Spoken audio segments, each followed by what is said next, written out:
I saw this man yesterday as we rehearsed in the news studios at NFL Network, and he took an overnight flight to Tampa, Florida, where he will be calling Monday Night Football on Westwood One with Kevin Harlan, calling in on the Mercedes-Benz Vans phone line. Here on the Rich Eisen Show is my buddy Kurt Warner. How are you, Kurt?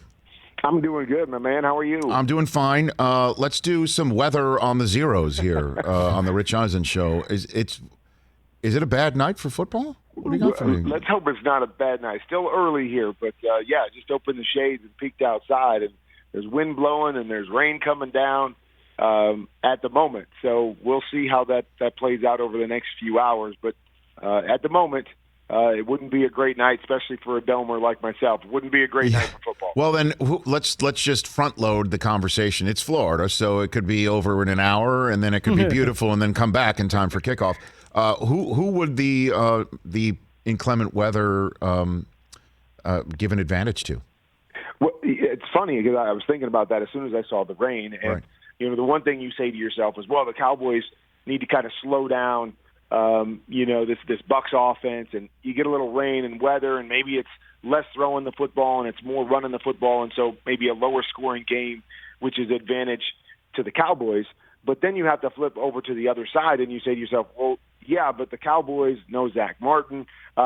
You thought coming in with Dak being back where they could hold up and keep up with this Bucs team was with those three wide receivers on the outside and Dak throwing the football down the field. So if that slows them down, does that give a bigger advantage to that Bucs defense and what the Bucs were able to do running the football down the stretch? So you could see it go both ways. I just think that the Bucs are the better team here, and so whether they have to run the football or with their defensive front, if you can't throw the football, I believe it's a bigger advantage for the Bucs, even though it might appear on the outside that it would help the Cowboys. Bucs and Cowboys on I guess Thursday Night Football. You do Monday Night Football with Kevin Harlan, and you'll be in Vegas for the Ravens and Raiders on that front. And Ezekiel Elliott, who I interviewed for tonight's pregame show on Westwood One, which I'm hosting in advance of your call with Kevin. That conversation's coming up in hour number 2 of this show. That said, Kurt Warner, as you're looking at the Bucs and Cowboys tonight, is the best roster in the NFL in front of you tonight for 2021?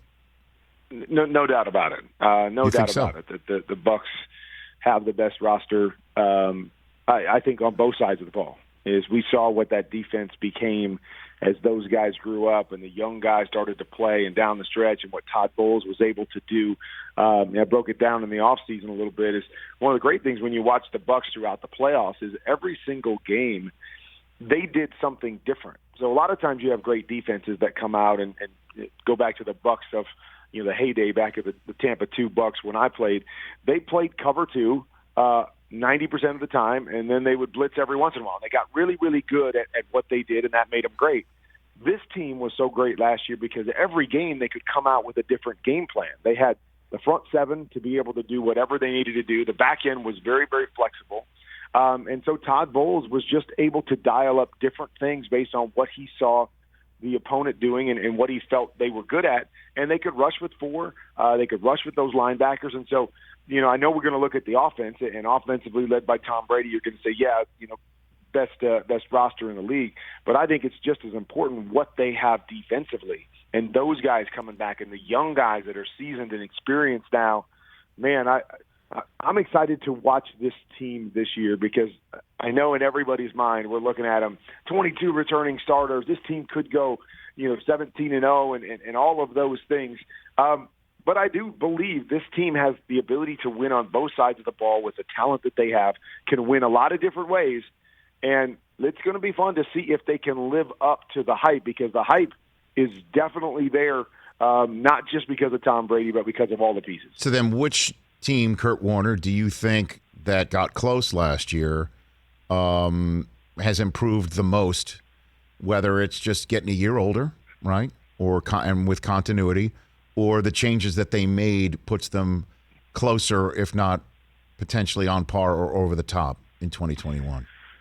Well, when I look at the Bucs team again, I say to myself, you've got to win the line of scrimmage against them. All the great bells and whistle on the outside, you got to win the line of scrimmage, starting with your offensive line winning the line of scrimmage. And so when I look at the teams in the NFC, I know a lot of people want to look to the Packers, but I believe that's where the Packers have struggled the most the last 2 years. You know, when they played against San Francisco blew them out a couple years ago because they couldn't manage those guys up front.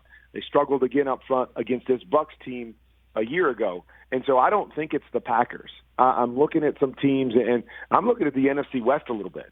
49ers are a team that I believe can win the line of scrimmage. If they're healthy, they can run the football, and they can rush the passer.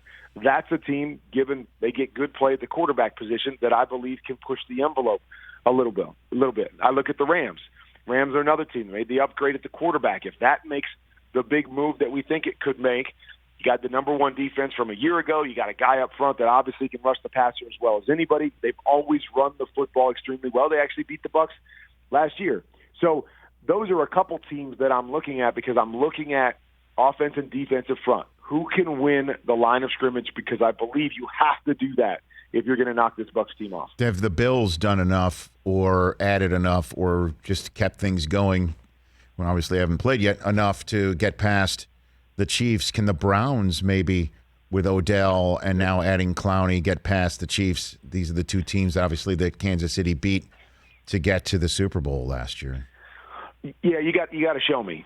Is that I do believe that Buffalo's going to be really good again. I believe Cleveland's going to be good. Odell Beckham back, and so now you say to yourself, maybe they're even more explosive offensively. I like some of the moves they made defensively, so I like both of those teams.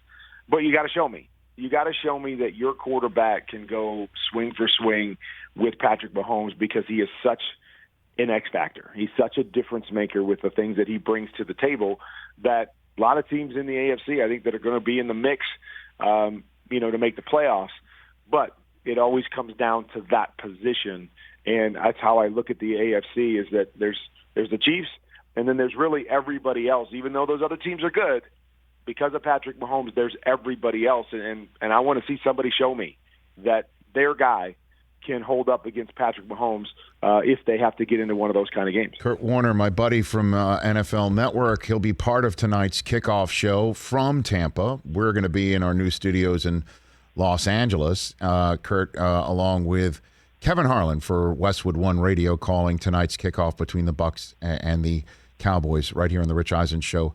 The best rookie season at quarterback. Who's going to have the best season of the rookie quarterbacks in your estimation, fully knowing that Justin Fields is going to have to wait, and then we're expecting to see Trey Lance maybe in red zone play, and then perhaps between the 20s. What do you think, Kurt?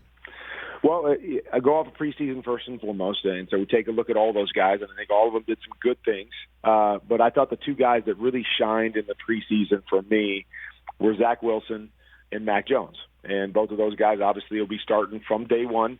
And so then when I break those two guys down, I just say to myself, I'm not sure that Zach has the surrounding cast to really blow this thing up in his first year, even though I loved what he did in the preseason. I love the changes that they've made to the offense. I believe they're going to create opportunities for him, and I think he's going to play well this year. But I'm going to go with Mac Jones. Last guy drafted, and everybody wondering what he could be at this level, and is he physically talented enough? I believe he found the perfect place to play football. Is that, we all know the Patriots for the 20 years had a guy play the game very similar to him. And so they know how to play football the way that Mac Jones plays football. I believe Josh McDaniels is as good as anybody at being able to create opportunities for his quarterback and understanding how to game plan different weeks with different things to make their quarterback successful. I believe they've got a good football team. And so all those factors, when I look at how Mac Jones plays, I think they'll play inside out, very much like they did with Tom Brady, those two tight ends and their backs, and those sorts of things.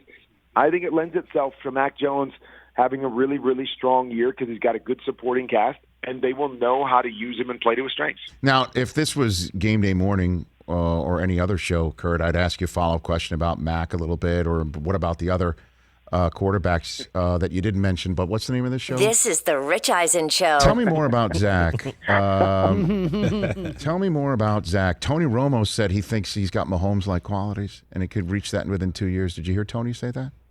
I did not, and I hate to put expectations like that on any young kid. Well, I mean, he definitely has a talented skill set, and the ability to throw the football in different ways, I think, is what makes you say, oh, a little Aaron Rodgers, a little Patrick Mahomes, but those guys are so rare and so special. I don't ever want to put that expectation on Zach. But what I loved about Zach was just the way that he managed the games in the preseason, the way he saw the field, got the ball to the right guy. I was just tweeting yesterday, I do these breakdowns, and inevitably you get these people that are saying, oh, so what that he threw the ball to the right guy against third stringers or second stringers and and it's like the bottom line for a quarterback is you don't care who's out there. As long as you're seeing what you're supposed to be seeing and throwing it to the right guy the right way, that's what being a quarterback is all about. And Zach did that extremely well in the preseason. It was limited playing time. It was limited throws. But you saw that. And if you can do that, I believe that always translates at the NFL level. If you can process information, see what you need to see, get your eyes in the right spot, and make the right decision, that always translates. And then we saw a couple of those moments like you're talking about, Rich, where he's rolling to his right and slinging it kind of sidearm 35 yards down the field. Corey Davis, and you're saying to yourself, okay, there's what Tony Romo was talking about. I see those glimpses as well. But to me, I put it all together. I'm not falling in love with just the physical part of it. What he did mentally and processing in the preseason is what really, really excites me, especially when you say to yourself, may not have a great supporting cast where it's not like bombs away, we're going to win a bunch of one-on-ones. It's playing within the scheme, getting the ball out on time, and making those decisions. And that's what I liked about him. And so even though nobody really has any expectations for the Jets this year, after seeing what they did offensively and what he did offensively in the preseason, I'm actually going into the season going, maybe they're going to be better than I thought they were with a new coaching staff and a new system and a new energy there and a new quarterback. They may be, they may surprise us a little bit in terms of being competitive. I don't know how many games they win, but being more competitive than I thought going into the offseason. Last one for you, Kurt. Can you put in perspective the fact that you're going to be calling a game tonight, watching a banner get raised by a team, yes, but because in large part that team raised the banner because of a 44-year-old quarterback about to defend his 7th title, and his first title defense came as essentially at the expense of your second. And he's been at it for 20 years, and he's 44. Can you put in perspective Tom Brady for us right now at all, Kurt? I'm not sure that we can, other than the fact that here I am at 50, and I still think I can play now because I'm looking at Tom Brady going, that guy's doing it still. I think he's given all of us hope that, man, you can play forever. And none of us should have that hope because Tom Brady is rare and he's different and what he's doing. But that, to me, is the exciting thing about what Tom Brady's doing, is that he's opening up a door to other players to think differently and see the game differently. And for us as fans to go, oh, my gosh, he's 44 years old, and he's playing as well as he's ever played. When is he going to slow down? The energy and excitement that comes with, tonight, the banner, us talking about them repeating how good they are, you're right. It all centers around Tom Brady and how great he's been. And I just enjoy watching him compete every single game out. And I enjoy watching the way that he goes to work every single day out. So I don't know if you can put it in perspective because we've never seen anything like it. We will probably never see anything like it again. But what it does is it says, man, the possibilities are open for guys. And again, I'm joking about being 50 and still playing, but there's still a part of me that goes, man, if he can do it, maybe I could. But I think there's other guys that are saying to themselves, man, we don't have to put a cap on this like we always did. Everybody thought, well, certain players by 40 years old, you got to retire. You got to be done. Man, this guy gives us an excitement about the game and excitement about every year because he's out there playing. And it's going to be the same tonight when I call the game. I can't wait to watch him play again and see what he's going to give us. What are the possibilities for a 44-year-old quarterback, something we've never seen before? What are the possibilities for him and this team? And I think all of us say to ourselves, possibilities are endless. Sure. We're expecting them to go win another championship and for him to compete for an MVP. And that, to me, is just mind-blowing when you understand the scope of what the NFL's been like for decades. Have a great time tonight, Kurt. Look forward to listening to it, and I'll see you on game day morning, if you will, pregame tonight on NFL Network. We'll chat soon. All right, buddy. Talk soon. That's the one and only Kurt Warner. Hey, you watched all the way to the end. Thanks for that. Watch more right here.